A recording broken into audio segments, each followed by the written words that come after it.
Hello everyone, this is Direwolf20 and welcome to part 3 of my Applied Energistics 2 Spotlight. I'm here to show you guys today what's going on with two things, mainly, and there's a couple of little things here and there that we'll check out as well. The main focus of the Spotlight are the ME Quantum Bridge and Spatial IO. Spatial IO is really cool. I can't wait to show it to you guys, but first I'm going to check out the quantum ring. So these things are pretty complex to make, as you can see. You're going to actually need 8 quantum ring segments, and you're going to need 1 quantum link chamber, which requires a Fluix pearl, which is a whole bunch of the Fluix stuff going on. And the quantum ring is some dense cable, some iron, some logic processors, an engineering processor, and finally an energy cell. So how do these things work and what do they do? Well, let's get started checking it out. The long and the short of the quantum link chamber is they allow you to link 2 locations in space to one point so that basically you can have wireless applied energistics networks. So right now we've got this awesome network here with all kinds of cool stuff in it, right? Let's say we were to come over here and we wanted to build a quantum link chamber. Our first job would be to place down one of those quantum link chambers right there. And then to make a quantum bridge, we have to surround this block with, like I told you guys, 8 of the quantum rings. Ta-da! Once you place it down, the multi-block structure is formed. We're going to need another one to link over here, so you're going to need 2 of these things, okay?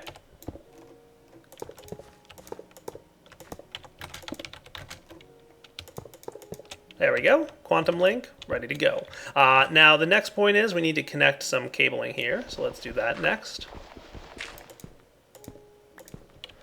And we've got some blue lights indicating that this side is receiving power.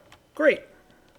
What I'm going to do is hook up just some energy over here. You can bring an energy cell if you want. So if we should grab ourselves an energy cell, I'll get one of the dense ones that can store lots of power.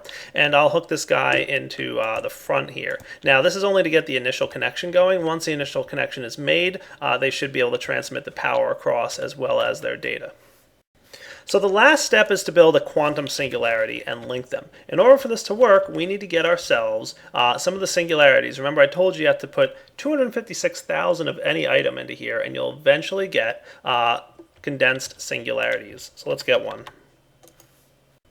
So right here we've got the singularity. This is basically what comes out of the matter condenser once you've put enough items into it. What else we're going to need to grab? Well, we're going to have to get ourselves something that explodes. Tiny TNT is added by Applied Energistics here, and it's going to cause a little explosion, but if you want you can use regular TNT or creepers for all it matters. And then finally you're going to need some ender dust. Okay, this guy is simply made by running some ender pearls through the grinder there, and then what you do is you place the TNT in some kind of hole somewhere, place the ender dust, place the singularity, and then activate the explosion. And stand back. Ta-da! The ender dust and the singularity combine to form 2 quantum entangled singularities. Now these 2 singularities are linked together, and what we can do is we can simply place one in one chamber and the other in the other chamber, for example over here. And I'm guessing my energy cell probably ran out in the meantime. Yep. So let's link these guys together. First we need that dense energy cell right there, and then everything should be linked, and let's see. There we go. So no longer do we have to supply power on this side. You can see that it's receiving its power from over here. And if we take a look using that little network tool, we should see here that we've actually got 2 quantum bridges somewhere listed on the interface here. Oh, might not be shown, but that's okay. You can see that the power's on and it's actually linked up. So let's take a look. Now all we need to do is get some cabling to demonstrate.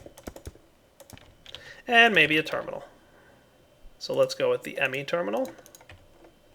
And what this should allow is for me to access all the items in that AE network from over here wirelessly. Ta-da! I can pull items out, place items in, and interact with the network as if they were connected, even though they're not. How cool is that, huh? So the quantum bridge is going to allow you remote access to your network, just like you saw here. Very nice. It is a little pricey eventually to get up to the singularity level, and of course these things are not cheap to craft or power. They do require a lot of AE power. I mean a lot. But once you've got it up and running, it's very useful. These also work across dimensions, so if you have Mistcraft installed or if you just want to access it from the nether, pretty much anywhere is possible. So most of this shouldn't be too new to you if you've played much with Applied Energistics 1. It works pretty much the same way. Alright, so now that we've seen that, let's take a look at Spatial I/O. You're going to need a couple things here, mainly a spatial pylon and a Spatial I/O port. These are the two large things you need. You're going to want one Spatial I/O port. We're going to put that guy right there. Next, it's time to build it out with the pylon. So we can run some pylons like this. You'll notice that these guys are red at the moment. I'm going to build it out kind of like this, and probably up here a little bit. Cool.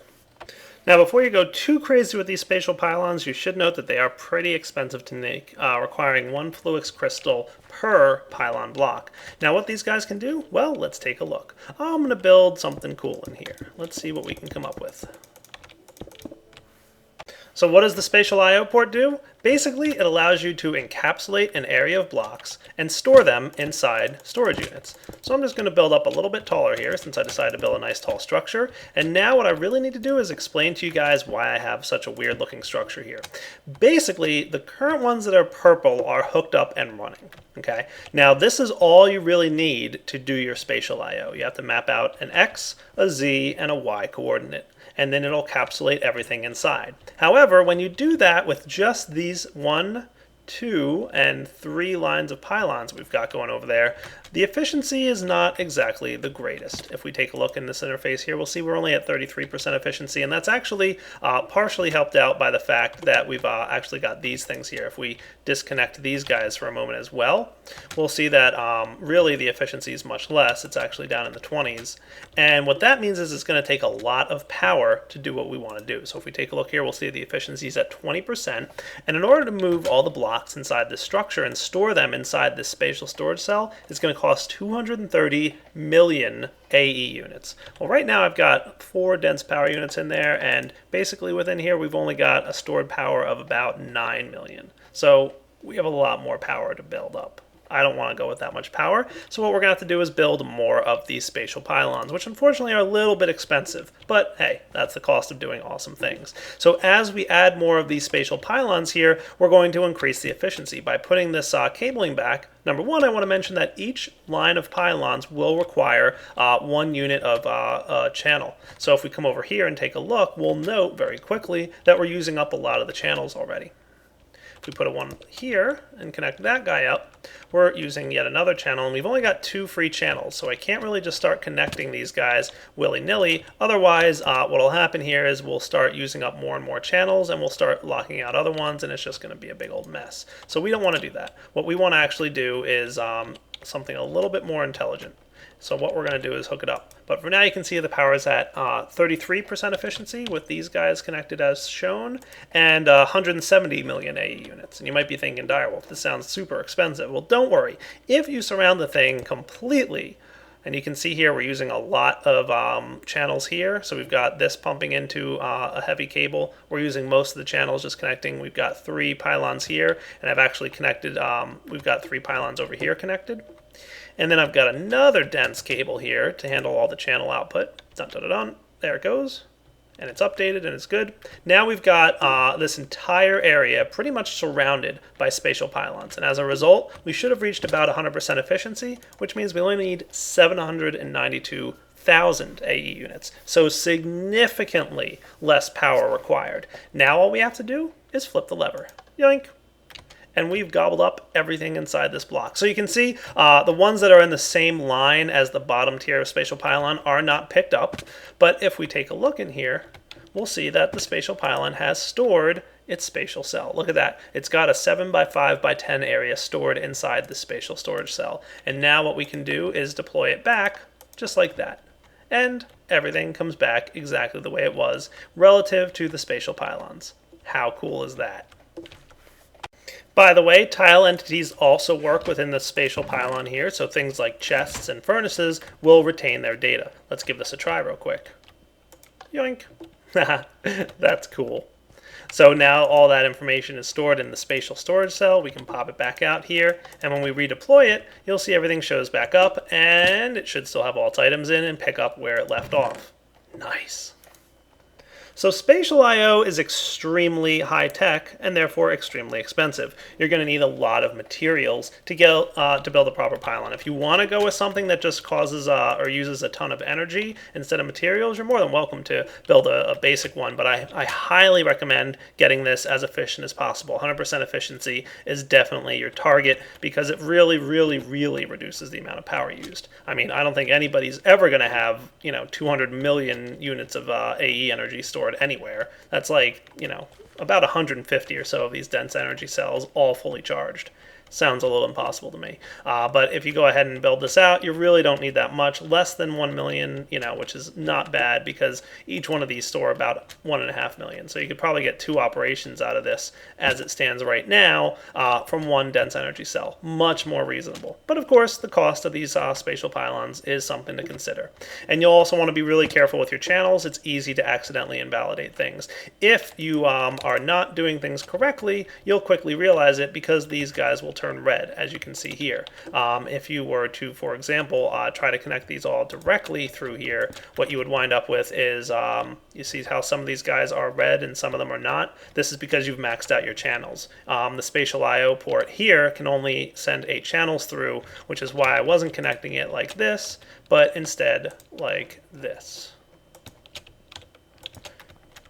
So now all the channels are feeding into the ME controller, and this guy is doing all the work of managing all the different Spatial IO pylons and stuff. As for mod blocks, Algorithm has gone with a whitelist system for this method. So basically, he doesn't assume that mods want their blocks to be moved. They have to kind of opt into it. So if a certain mod is not, working within the Spatial IO pylon area, what's going to happen is it just won't pick up those blocks. So certain blocks just won't get picked up. Everything else will, but those blocks won't. And that means that mod author hasn't opted into the system. So it's up to the mod authors out there to go ahead and say, yeah, I want to let my blocks be moved by this system, and they will be functional. So the next thing I want to introduce you guys to is Quartz Fiber. This stuff is kind of neat, and it's what's going to be used when you go ahead and make your subnetwork. So if you guys have seen in the previous Let's Play series that I've done with Applied Energistics 1, you can create what's called a subnetwork, which is basically a remote network that's completely separate from your main network, but if you want, you can kind of tie them together in individual directions. So you can have like one subnetwork maybe that stores a bunch of different items that your main network can maybe get the items out of that subnetwork, but the subnetwork can't put items into the main network, and you can't access the items in the main network. It's really good for doing a bunch of different things. Let's go ahead and take a look at how we can do it and how to use this Quartz Fiber. So basically what we would normally want to do is just run some cabling here like so, and we could even run our glass cable out here, and then in order for us to want to set this up, we're going to want to place down some Quartz Fiber. What Quartz Fiber does is it basically only transmits power and not data, so that anything on this end of the Quartz Fiber will receive power from this network but not data. How best to demonstrate this is probably with an ME chest. Okay, so if we were to place down an ME chest right here, and we put maybe a 16K storage cell in there just because that's a nice round number, and we were to access the items inside, let's take a look without this guy on here. Okay, so we removed the Quartz Fiber. We can see that this thing is obviously receiving power, and we can store an ME controller in there, and now the ME controller should be available throughout the terminal. Awesome. Now if we wanted to, and we can also, by the way, note that it's using up a channel. Now however, if we install on this guy, let's put this here, I'm going to put that there, and then a glass cable here. Notice that we're no longer using up a channel. That's because we're not sending data across this line. We're only sending power because of the existence of the Quartz Fiber. And if we come over here, we no longer have access to the ME controller that's stored in this chest. Cool. Now what else we can do with this is, instead of having a chest here, is maybe just have an ME controller. So this guy no longer needs his own power source. He's a separate network from this network in terms of data. Remember, if you have 2 ME controllers on the same network, bad things happen. They turn red and they're not happy with you. They're saying, hey, I can't have 2 controllers on the same network. Everything's broken. Let's go ahead and install the Quartz cable again just to make things working. Oh good, now everybody's happy, except this guy doesn't have power, so we do have to use the Quartz cable to, get power back to him. Now he's working again, and we can build our own little sub-network over here. We can have whatever we want, like maybe a disk drive.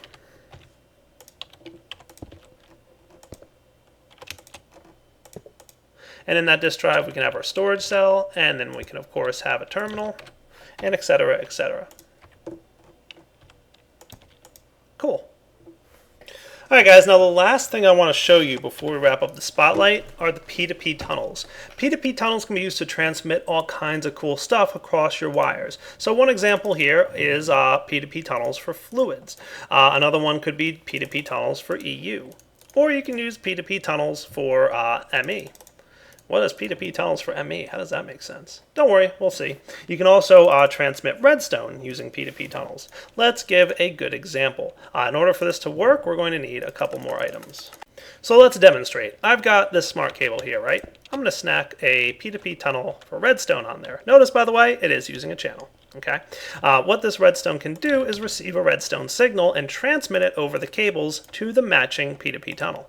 Let's run a redstone cable here and a lever.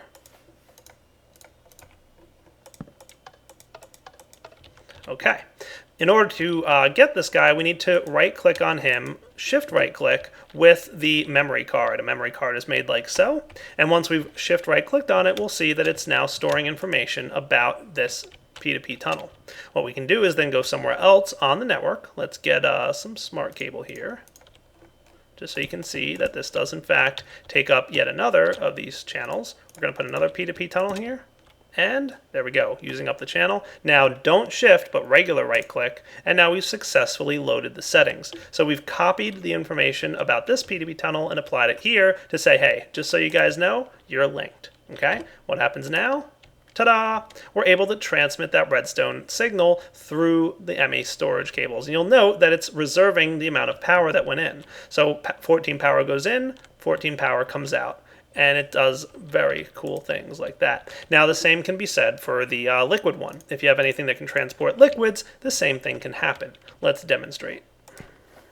So as you see here, we've got a nice little Buildcraft piping system set up, dumping directly into that P2P tunnel for fluids. And I'm going to get the memory card again and shift right click on the P2P tunnel for fluids to save the settings. Over here we've got another P2P tunnel for fluids. And right click will store the settings in that one, and now the fluid traverses. So basically the fluid is going into the P2P tunnel, going through all the network, into the ME controller, through all here, and then making its way out over here. Awesome. So here's an example of the ME P2P tunnel. What you can do is you can actually transmit ME information through a P2P tunnel like so. So we can see here on this side of the block we've got 3 chests, and if we wanted to we could even throw down a couple more just to demonstrate. We've now got a total of 5 chests here. Okay, so when we're looking at this cable, we can see there's quite a bit of data going through this cable. But when it hits the P2P tunnel, it transmits all that information over one P2P channel. So you can see that we're only using 2 channels on this cable here. It's connected to this P2P tunnel and this P2P tunnel. That's the 2 channels. But all the information here is stored within this one channel. Okay, so that's a pretty neat way of doing it. Just keep in mind that this power, or this thing does need power, which is why we have a dense energy cell down here supplying power to this little cable. Okay, but don't forget when it exits out the other side, it's going to split back up into its multiple channels. The next thing I want to show you is really cool. It's called the portable cell. It's basically an ME chest, 1K ME storage component, and an energy cell. This guy can be charged up in your charger over here, so you can just drop him right in there and charge him up. Basically, it's a portable cell. If you right click, you can store items in there. All kinds of stuff. Look at that. You can put whatever you want in there, and it's basically like a storage cell. If we close it now, it's all out of my inventory. It's all stored in the portable cell. Think of it kind of like a bag, but also like a storage cell, right? And you can, of course, put this thing anywhere you want, and you can access it from anywhere. How cool is that, huh? And you can do all the same stuff you can do with normal storage cells. So you can sort, and you can toggle order, and you can search mode and terminal style and all that cool stuff, and you can add in some upgrades over here on the right. It's a very, very cool way of transporting your items. Very awesome. I like that thing. That I think I'm going to use probably quite a bit. But of course, keep in mind that if it runs out of charge, you can't get items in and out of it, so you're going to have to keep it charged pretty much all the time. Next up are a cool couple gadgets that you get. One of them is the charge staff. It holds a very small amount of AE power, but you can use it as a weapon. cool. You can see it drains power every time you use it as a weapon. It's not a bad little weapon. It does some damage to enemies. And the next one here is the entropy manipulator. What this does is it applies entropy to a block. Typically, when you right-click on a block, it's going to apply flame to it and smelt it. If you hold shift and right-click, it'll break it down and kind of remove the entropy or remove the heat. So sand will turn into glass. Water, I believe, turns into ice, as you can see here. And ice, when you right-click without shift, turns back into water. So it's basically a handheld freezing and cooking tool. Pretty nice. Great way to convert your cobblestone house into smooth stone. Next up are creative mode only items. The creative energy cell, no recipe, but it's basically infinite power. So if you're doing a test build and you just want to demonstrate how something works or whatever you want, or if you're building a neat survival map, this thing will supply infinite energy at all times. The creative storage cell is a little different, however. It's a really cool item. Check this out. If we stick our creative energy cell, our creative storage cell in the cell workbench here, we basically can configure it with certain items, like the ME quantum link and redstone and gravel and cobble, for example. And now when we place this in our storage network, let's say right here, those items are available for infinite amounts. So you can see that it lists that there are 2 billion gravel stored in there, and 2 billion quantum link, and 2 billion redstone, and we can take as much as we want, and we will never, ever run out. Look at that. Cool. So it's basically an infinite way. So if you're building a map and you want to give infinite amounts of redstone to somebody, just go ahead and configure the cell, and it's ready to go. And you can take out all the redstone you want. And it's all available to use. Nice. Finally, there's the I/O port. If you configure it to transfer data from the network into a storage cell and you place a storage cell in there, you'll see it'll suck up all the items in your network and store it in that cell. So if we take a look now, all my items are in this cell. All the items that were in the network are now gone, and we can see that we've only got the dirt and sand remaining here. It actually sucked up everything that it could. And then, of course, conversely, you can transfer data to the network.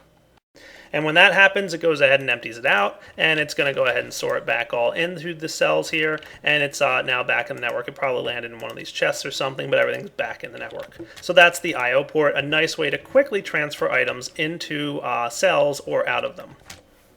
Alright guys, after 3 episodes of this mod spotlight, I think we've finally wrapped it up. So as you can tell, Applied Energistics 2 is really cool. A lot of similar functionality to what we're used to in the past, but also a lot of new functionality. Tons of cool stuff to check out. The channel system is kind of cool and will really give an interesting way to see how people design their ME systems. And of course, there's lots of new items. The panels and the way things work as multi-parts is really a lot of fun. The P2P stuff is cool. The Spatial IO stuff is nuts. There's just so much, and we didn't even get to auto crafting because it's not implemented yet. So stay tuned for an updated mod spotlight in the future once auto crafting is added. For now, this is Direwolf20 signing off. Hope you enjoyed this mod spotlight on Applied Energistics 2. Take it easy.